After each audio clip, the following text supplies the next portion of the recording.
আসসালামু আলাইকুম। আলহামদুলিল্লাহ। আমার আলোচনার বিষয় হচ্ছে তাওহীদের অর্থ।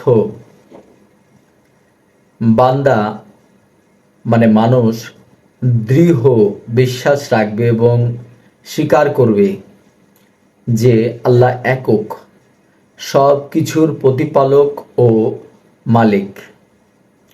তিনি একমাত্র সৃষ্টিকর্তা এবং পৃথিবীর মহা ব্যবস্থাপক, আর তিনি একমাত্র ইবাদতের হকদার।